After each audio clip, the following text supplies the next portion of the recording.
नमस्कार दोस्तों, जीएस आजकल में आपका स्वागत है। आज हम लोग मौलिक कर्तव्य के बारे में चर्चा करेंगे। मौलिक कर्तव्य हमारे संविधान भाग 4 ए के अंतर्गत अनुच्छेद 51 क में दर्शाया गया है। मौलिक कर्तव्य है क्या? अपने देश के प्रति कुछ कर्तव्य होता है, प्रत्येक नागरिक का कर्तव्य होता है। हमारा देश हमें बहुत कुछ देता है, उसके बदले हम नागरिकों का भी कुछ कर्तव्य होता है, उसे ही मौलिक कर्तव्य कहते हैं। अब हम लोग चर्चा करते हैं कि भारतीय संविधान में मौलिक कर्तव्य की चर्चा कहाँ से प्रारंभ की गई। तो जब संविधान का निर्माण हो रहा था, अर्थात मूल संविधान में मौलिक कर्तव्य की चर्चा नहीं की गई है। आगे चलकर श्रीमती इंदिरा गांधी के शासनकाल में 1976 ईस्वी में 42वां संविधान संशोधन के माध्यम से भारतीय संविधान में मौलिक कर्तव्य को जोड़ा गया। अब बात आती है, यह मौलिक कर्तव्य किनके सिफारिश के आधार पर और कहां से लिया गया। तो भारतीय संविधान में मौलिक कर्तव्य के लिए सरदार स्वर्ण सिंह समिति के सिफारिश के आधार पर भारतीय संविधान में मौलिक कर्तव्य को सोवियत संघ के संविधान से ग्रहण किया गया। प्रारंभ में जब मौलिक कर्तव्य को जोड़ा गया, उस समय 10 मौलिक कर्तव्य थे। कालांतर में आगे चलकर फिर 86वां संविधान संशोधन 2002 में किया गया, जिसके अंतर्गत भारतीय संविधान में 11वां मौलिक कर्तव्य को जोड़ा गया।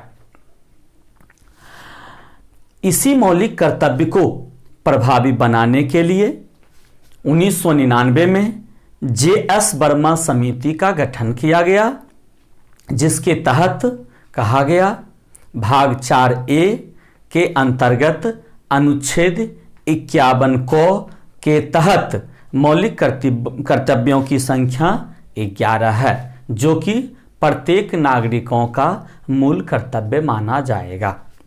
अब हम लोग देखते हैं कि भारतीय संविधान में जो 11 मौलिक कर्तव्य हैं, उसके बारे में हम लोग विस्तार से चर्चा करते हैं। जिसमें पहला मौलिक कर्तव्य है, भारतीय संविधान का पालन करें, राष्ट्रध्वज एवं राष्ट्रगान का आदर करें।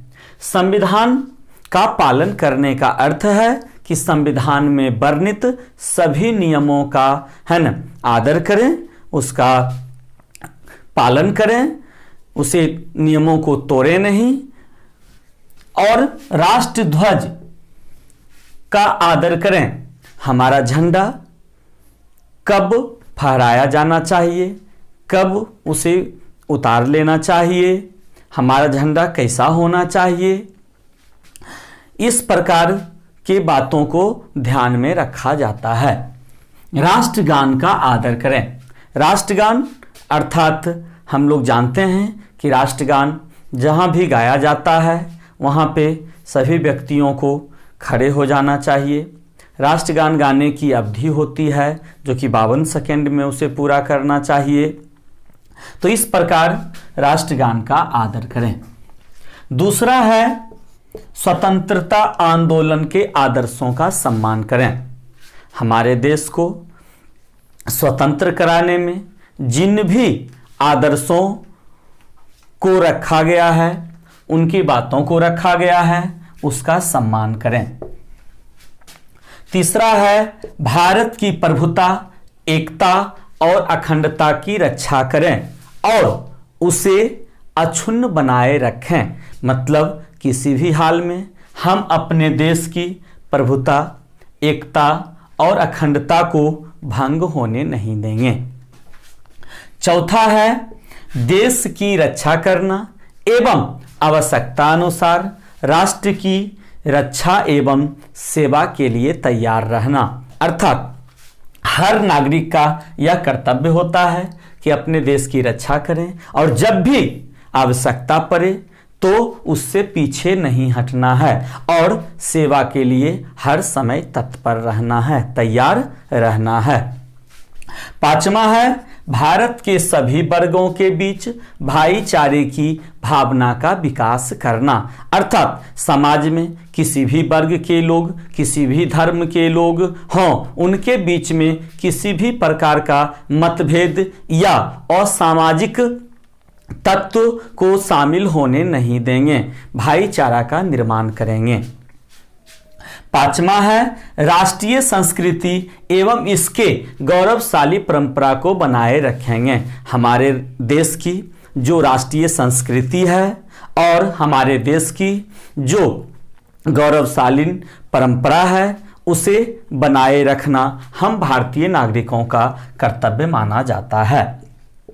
सातवां है प्राकृतिक पर्यावरण की रक्षा, जिसके अंतर्गत वन, झील, नदी एवं वन्य जीव की रक्षा करना, ये हमारा मौलिक कर्तव्य है। किसी भी परिस्थिति में नदी को गंदा नहीं करना है, वन की कटाई नहीं करना है, वन में रहने वाले जीवों को नहीं मारना है। इस प्रकार के कार्य हम लोगों को करना चाहिए। आठवां मौलिक कर्तव्य है वैज्ञानिक दृष्टिकोण, मानववाद और ज्ञानार्जन तथा सुधार की भावना का विकास करना। नौवां मौलिक कर्तव्य है सार्वजनिक संपत्ति को सुरक्षित रखें और हिंसा से दूर रखें, अर्थात हम अपने देश के संपत्ति को सुरक्षित रखें और किसी भी समय हिंसा अर्थात लड़ाई झगड़े से दूर रहें। किसी भी परिस्थिति में अपने राष्ट्र की संपत्ति को नुकसान होने से बचाएं, ये हम भारतीयों का मौलिक कर्तव्य होता है। 10वां है व्यक्तिगत एवं सामूहिक प्रयास द्वारा अपने देश को विकास के उच्च स्तर पर ले जाना, अर्थात या तो हम लोग समूह बना करके राष्ट्र के विकास की बात कर सकते हैं या व्यक्तिगत रूप से भी अपने राष्ट्र के विकास के बारे में सोच सकते हैं और उसे उस ऊंचाई तक ले जाने के लिए तत्पर होना चाहिए। और 11वां मौलिक कर्तव्य है 6 से 14 वर्ष तक के सभी बच्चों को शिक्षा उपलब्ध कराने हेतु विद्यालय भेजना, अर्थात जो भी हमारे देश के वरिष्ठ नागरिक हैं, वयस्क नागरिक हैं, उन सबका यह कर्तव्य होता है कि कोई भी बच्चा हो, यदि वह शिक्षा से दूर हो तो उसे विद्यालय तक पहुंचाना, उसे मूलभूत शिक्षा का तमाम अधिकार दिलाना, ये भी हम भारतीयों का मौलिक कर्तव्य होता है। यही मौलिक कर्तव्य 11वां मौलिक कर्तव्य जो 86वां संविधान संशोधन 2002 में जोड़ा गया, जो कि बहुत इंपॉर्टेंट है। तो हम लोगों ने मौलिक कर्तव्य को विस्तार से देखा। अब हम लोग कुछ इससे जुड़े प्रश्नों को देखते हैं, जिसमें मौलिक अधिकार, नीति निर्देशक तत्व और मौलिक कर्तव्य तीनों से मिला हुआ है। सबसे पहले हम लोग देखते हैं शिक्षा की जो बात की गई है वो कहां कहां से किया गया है। तो शिक्षा की बात अनुच्छेद 21A में किया गया है, मौलिक अधिकार के अंतर्गत। शिक्षा की बात अनुच्छेद 45 में किया गया है, नीति निर्देशक तत्व के अंतर्गत। और शिक्षा की बात मौलिक कर्तव्य में किया गया है। अब देखिए मौलिक अधिकार के अंतर्गत जो शिक्षा है वह 6 से 14 वर्ष के बच्चों के लिए निःशुल्क एवं अनिवार्य शिक्षा की बात करता है। अनुच्छेद 45 में 6 वर्ष से कम उम्र के बच्चों के शिक्षा पोषण के बारे में बात करता है। और मौलिक कर्तव्य के अंतर्गत 6 से 14 वर्ष के बच्चे जो शिक्षा से दूर हैं उनके बारे में बात करता है। तो हम लोग इसमें तीनों की बारीकियां को देखेंगे जिससे कि गलतियां नहीं हो। अब हम लोग देखते हैं कि मौलिक अधिकार के परिस्थिति में कुछ प्रश्न पूछे गए हैं, तो उसको हम लोग डिफाइन करते हैं। ऐसे तो हम इसकी चर्चा आगे भी करेंगे। अनुच्छेद 352, तो अनुच्छेद 352 राष्ट्रीय आपात की बात करता है। तो राष्ट्रीय आपात घोषित होने के समय किन किन मौलिक अधिकारों में कटौती नहीं किया जाता है। तो राष्ट्रीय आपात घोषित होने के बाद भी हमारे अनुच्छेद 20 एवं अनुच्छेद 21 को नहीं बाधित किया जाता है। यह उस समय भी प्रत्येक नागरिक को प्राप्त होता है। इसके बाद कहा जाता है कुछ ऐसे मौलिक अधिकार हैं जो सिर्फ भारतीयों को ही प्राप्त होता है, तो उसको भी हम लोग देखते हैं। भारतीयों को प्राप्त होने वाले मौलिक अधिकार जो आते हैं अनुच्छेद 15, अनुच्छेद 16, अनुच्छेद 19, अनुच्छेद 29 और अनुच्छेद 30। ये हमारे भारतीय नागरिकों को प्राप्त होने वाले मौलिक अधिकार के बारे में चर्चा किया गया है। अब हम लोग देखते हैं कि कुछ ऐसे भी मौलिक अधिकार हैं जो भारतीयों के साथ साथ विदेशियों को भी प्राप्त होता है। तो वो मौलिक अधिकार होते हैं अनुच्छेद 14, अनुच्छेद 20, अनुच्छेद 21A, अनुच्छेद 23-24 और अनुच्छेद 25-28।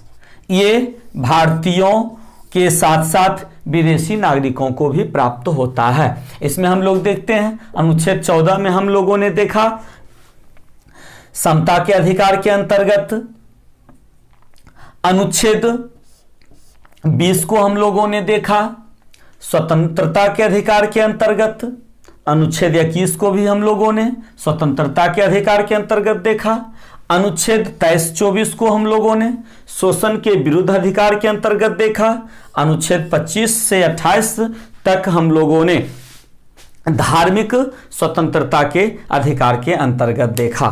तो इस प्रकार इसमें भी 3-4 प्रश्न छुपे हुए हैं, है ना। तो इसको भी हम लोगों ने स्पष्ट किया।